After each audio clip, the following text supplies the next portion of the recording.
Okay, bismillahirrahmanirrahim. Alhamdulillahi rabbil alamin wassalatu wassalamu ala asyrafil anbiya'i wal mursalin wa ala alihi wa sahbihi ajma'in. Hari ini kita belajar nahwu mengikut matan ujurumiyah. Kitab buku matan ujurumiyah. Yang pertama kita kena tahu apa itu nahwu. Pengertian bagi nahwu. Ta'rif an-nahwi. Ta'rifun nahwi. Apa itu pengertian nahwu? An-nahwu lughatan adalah jihah. Yang pertama adalah jihah dan yang kedua adalah misl. Jihah ni contoh ayat dia, zahabtu nahwal masyriq. Aku telah pergi ke arah masyriq, iaitu aku telah pergi ke arah timur. Jihah ni adalah arah. Maka nahwu itu adalah arah. Dia adalah jihah dan jihah adalah arah. Contoh ayat dia, zahabtu nahwal masyriq. Aku telah pergi ke arah masyriq. Yang kedua, dia adalah misl, iaitu contoh. Ayat dia, ulumul lughah katsiratan. Nahwul mu'jam wa sarf wa nahw. Iaitu ilmu bahasa Arab ada banyak jenis. Contohnya adalah al-mu'jam wa sarf wa nahw.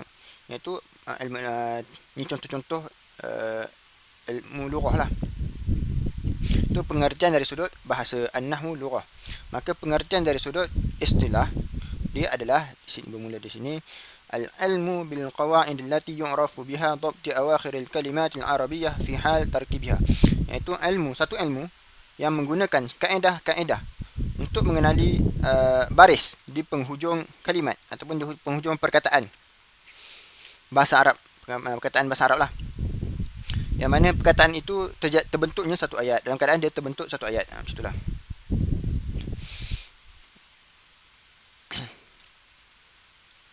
Mudah dia an-nahwu, ilmu nahwu di sini adalah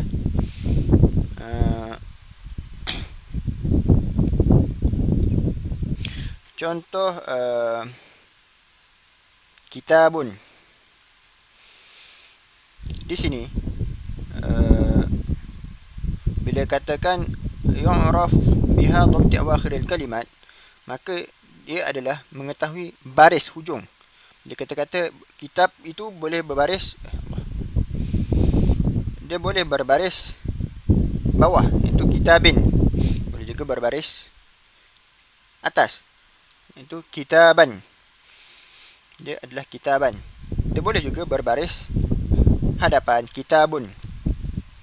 Maka macam mana kita boleh guna jadi kitabun ataupun kitaban ataupun kitabin? Maka di situlah penggunaan ilmu nahwu.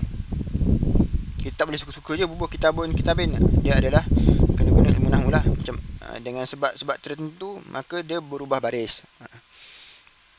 Itu adalah ilmu nahwu. Kita terus pada samrah. Samrah ini adalah hasil ataupun kesan ilmu nahwu ni. Ataupun apabila kita berhasil mendapat ilmu nahwu ni, maka kita ini hifzul lisan wa siyanatuhu anil khata'i fil kalam al-arabi. Itu kita memelihara lidah ataupun memelihara lisan kita, kata-kata kita daripada tersalah dalam bercakap dalam bahasa Arab. Wa fahmu kitabillahi ta'ala wa kalamin nabi sallallahu alaihi wasallam fahman sahihan. Untuk kita juga memahami kitab Allah, memahami Al-Quran dan juga hadis Nabi secara fahman sahihan, secara faham yang betul dan tepat apabila kita belajar ilmu nahwu. Wa yatarattabu alaihi al-ma'rifah bi ahkam syariah wal ihtida' bi hadil kitab wa sunnah. Iaitu apabila kita telah memahami kitab Allah dan kalam Nabi dengan kefahaman yang betul, maka dengan itu kita boleh memahami hukum-hukum syarak yang ada di dalam dua sumber tersebut, iaitu Al-Quran dan Sunnah. Wal ihtida', dan kita juga dengan sebab bila dah faham hukum, maka kita dengan itu kita mendapat petunjuk daripada Allah Subhanahu Wa Taala mengikut petunjuk Al-Quran dan Sunnah. Nisbah dia adalah untuk mempelajari ilmu bahasa Arab lah. Nahwu ni kita belajar bahasa Arab. Wadih adalah wadih ini adalah yang mengasaskan ataupun yang membuat ilmu nahwu ni. Bukan nak kata ilmu nahwu ni bermula selepas zaman Nabi. Maksudnya sebenarnya bahasa Arab ni menggunakan kaedah nahwu ni sebelum Al-Quran diturunkan lagi, iaitu masyarakat Arab Quraisy, dia menggunakan syair-syair, menggunakan nahwu yang tepat. Dan Al-Quran juga turun dengan menggunakan nahwu yang betul dan tepat lah. Bahasa Al-Quran ni bahasa yang paling tepat Arabnya. Tetapi kat sini, siapa yang mula-mula menyusun ataupun menamakan ilmu ini adalah ilmu nahwu, maka orang yang menamakan adalah namanya Abul Aswad Ad-Du'ali. Dia yang mula-mula menulis ilmu nahwu ini. Bukanlah dia pengasas awal, maksudnya sebelum tu tak ada ilmu nahwu, tak wujud lagi. Tapi dia yang menamakan ilmu itu sebagai ilmu nahwu dan menyusun dan menulis dan menyusunnya dengan cara lebih ilmiah lah, atau lebih supaya orang lebih mudah belajar dan faham. Bi amri amiril mukminin.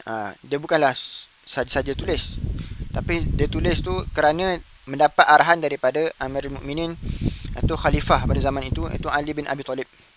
Dia mendapat arahan daripada Ali bin Abi Talib suruh tulis. Abu Aswad Ad-Du'ali ni mendapat arahan daripada khalifah Ali bin Abi Talib untuk tulis ilmu nahwu ni. Sebab apa? Pada zaman tu Islam dah tersebar meluas sehingga kepada orang bukan Arab. Dan orang bukan Arab ni mereka tidak betul-betul faham bahasa Arab. Jadi kebanyakan mereka mengucap bahasa Arab yang salah. Jadi dengan itu khalifah pun menyuruh Abu Aswad Ad-Du'ali menulis ilmu nahwu ini supaya orang tak tersalah faham bahasa Arab dan takut akhirnya tersalah faham dan salah kefahaman mengenai Al-Quran dan Sunnah. Hukum asy-syari' fi. Apa hukum dia? Kita belajar ilmu nahwu ni.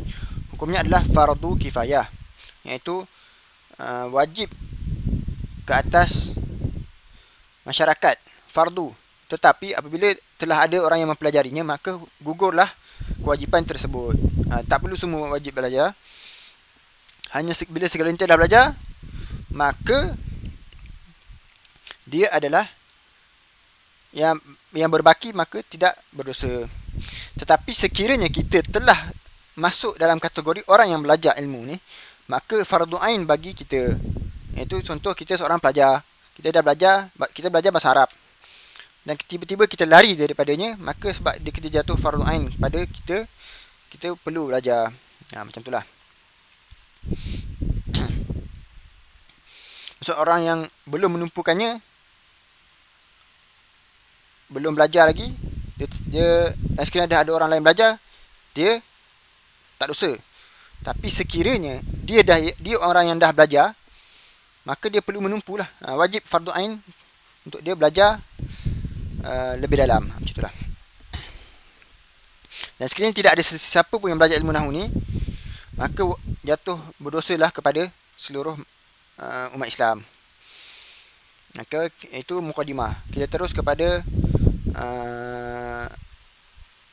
pengajian nahwu itu sendiri. Bab al-kalam, babul kalam, iaitu tajuk kalam. Dia ada 3 pembahagian. Yang pertama al-kalimah. Al-kalimah ini maksudnya perkataan ataupun perkataan lah. Al-kalam adalah ucapan, ungkapan, kata-kata ataupun kata-kata yang difahami. Yang ketiga adalah al-kalim.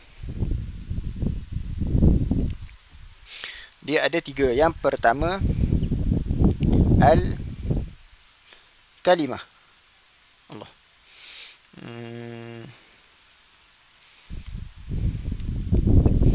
Al-kalimah. Yang kedua al-kalam. Dan yang ketiga al-kalim. Yang pertama al-kalimah. Kalimahnya adalah perkataan. Yang kedua dia al-kalam pula adalah kata-kata. Iaitu kat sini penakrifan dia wal lafzul murakkabul mufidu bil wad'i. Iaitu adalah kata-kata, ungkapan, lafaz, satu lafaz yang murakkab, yang membentuk satu ayat, al-mufid, yang berfaedah. Yang mana apabila kita masuk berfaedah ni, dia adalah maksudnya difahami. Maksudnya kita cakap benda tu orang faham. Bil wad'i. Bil wad'i ini maksudnya bertepatan dengan hukum-hukum nahwu ataupun kaedah-kaedah nahwu itu sendiri. Dia bertepatan dengan undang-undang nahwu lah. sekiranya mufid, dia berfaedah dan difahami, tapi dia tak ikut undang-undang nahwu, maksudnya salah dia sudut baris dia apa semua, cuma orang faham dia cakap, cuma salah baris apa dia main bantai, maka dia tak dikira sebagai kalam. Apa itu al-kalim? Al-kalim ini adalah ucapan-ucapan yang kosong, yang tidak difahami. Orang cakap kosong, tak faham, maka dia adalah al-kalim. Bila kata al-kalam, ucapan yang difahami. Okey, terus. Di sana al-kalam ini ada 3 pembahagian. Wa aqsamuhu thalathah. Pembahagian al-kalam thalathah. Ada 3 pembahagian kalam. Yang pertama ismun. Yang pertama isim, dan yang kedua fi'lun, dia adalah fi'il, dan yang ketiga adalah harfun, iaitu huruf. Okey, terus fal ismu yu'raf. Isim ini dikenali dengan bil khafdi, iaitu dengan berbaris bawah. Contoh tadi kitab, kitabin. Kita baca kitabin, berbaris bawah. Dia boleh baca baris bawah kitab, kitabin. Apa? Maka dia adalah isim.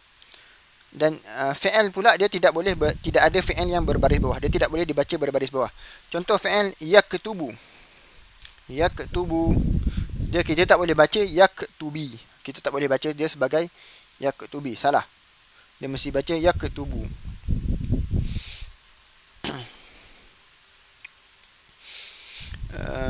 Kemudian terus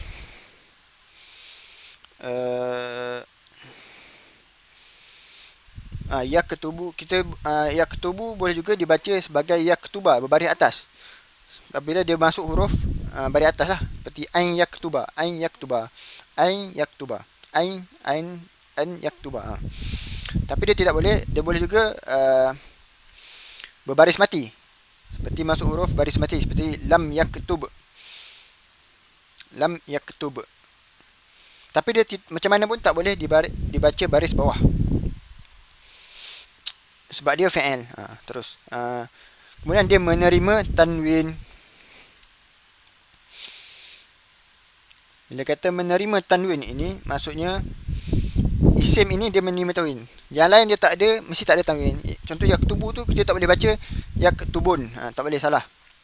Contoh kitab, kitabin, kitab, dia bertanwin, sama ada berbaris atas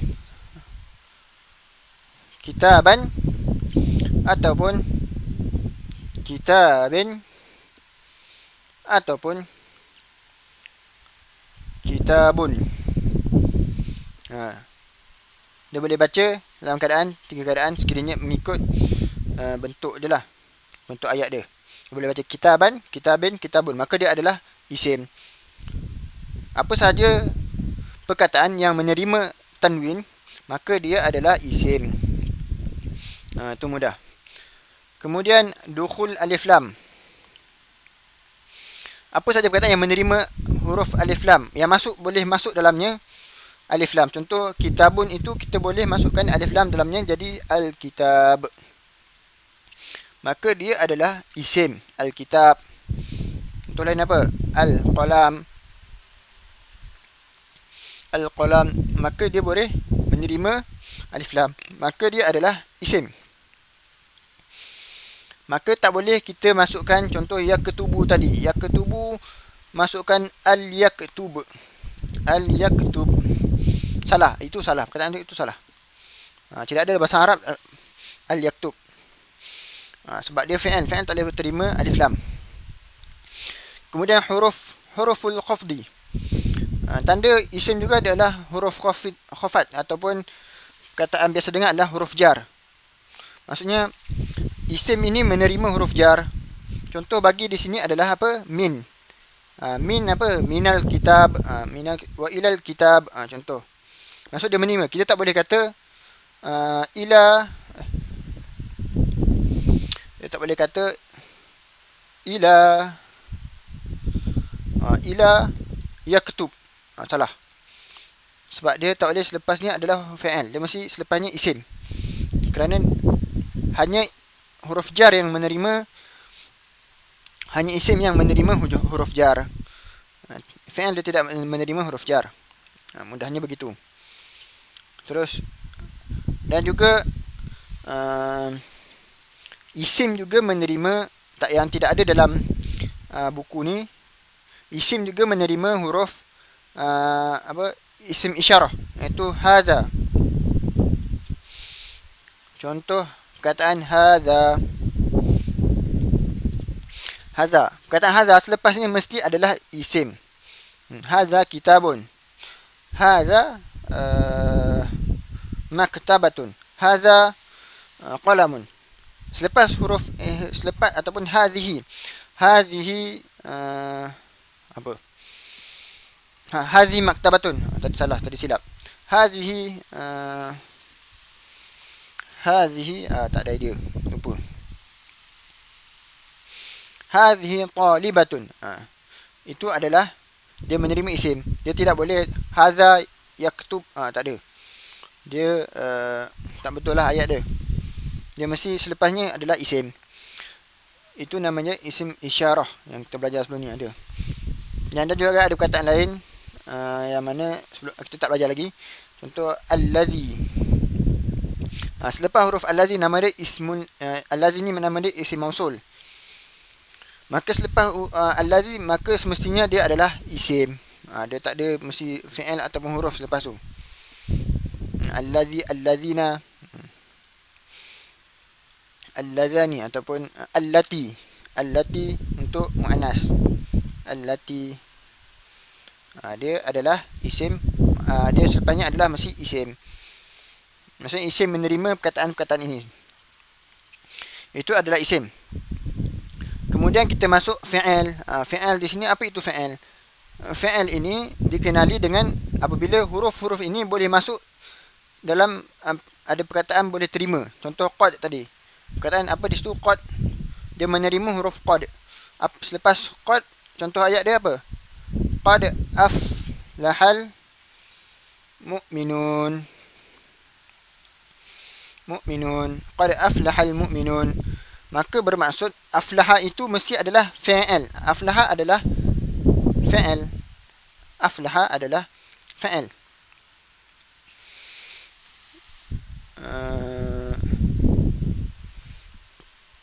Sebab dia menerima huruf qad. Contoh lagi apa? Qad qamatis solah. Qad qamatis solah. Qad qamatis solah. Qamat itu adalah fi'il. Sebab apa? Dia menerima qad. Apa contoh? Kemudian seterusnya perkataan sin. Sin. Contoh masuk saya ketub. Saya ketub. Maka dia menerima huruf. Dia boleh masuk saya ketub. Kerana dia boleh menerima huruf sin, maka dia adalah fa'il. Jadi tidak boleh kita salah kalau tulis sal kitab, tiba sal kitab, salah tu. Sebab isim tak menerima huruf sin. Yang sin ini bermaksud apa? Bermaksud adalah akan. Macam mana isim boleh kata akan? Akan ni adalah satu yang akan datang. Dia akan buat benda tu, maka dia akan masuk pada perbuatan. Perbuatan yang akan datang. Contoh saya ketub. Saya ketub ini maksudnya dia akan tulis. Apa lagi? Saya qara. Saya qara. Bermaksud dia akan apa? Dia akan tulis. Sama juga dengan saufa. Saufa pun bermaksud akan juga. Saufa ta'lamun. Maka kita kata saufa ta'lamun ini, ta'lamun ini adalah fi'il. Sebab dia menerima saufa. Macam itulah. Kemudian ta at-ta'nis as-sakinah. Apa itu ta ta'nis as-sakinah? Ta ta'nis as-sakinah adalah huruf ta selepas perkataan itu. Contoh tadi qad qamatis solah. Qad qamatis solah. Qad qamat. Ada ta, ada huruf ta. Qama tu ada huruf ta, ta baris mati di penghujung dia. Itulah nama dia ta ta'nis ataupun ta muannas. Dia bukan ta marbutah, dia bukan ta bulat tu. Dia bukan ta bulat macam ni. Tapi dia adalah ta yang panjang ni. Dia ta macam ni. Contoh perkataan lain apa? Zahaba. Zahaba. Dia menerima huruf ta ta'nih iaitu zahabat. Hiya zahabat. Maksudnya dia itu perempuan telah pergi. Dia menerima ta di situ. Kalau isim tak ada, tak terima ta ta'nih. Kita tak boleh nak sebut bila kita ta'nih, kita tak salah kalau kita sebut ni al-kitab, al-kitabat. Ni salah. Ini adalah salah. Benda ni salah. Ini salah lah. Kalau kataba, tu Allah. Kalau kata kataba, maka itu adalah betul. Katabat, maksud dia fi'il. Habis. Kemudian terus ke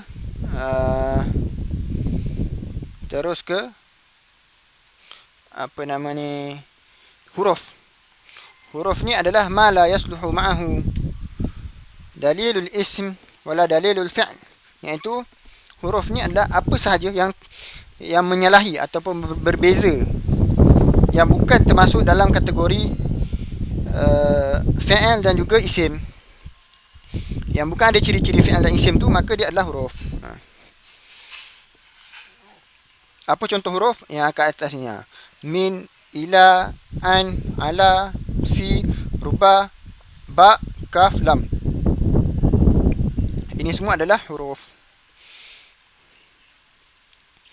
Okey, sampai situ saja. Wallahu alam.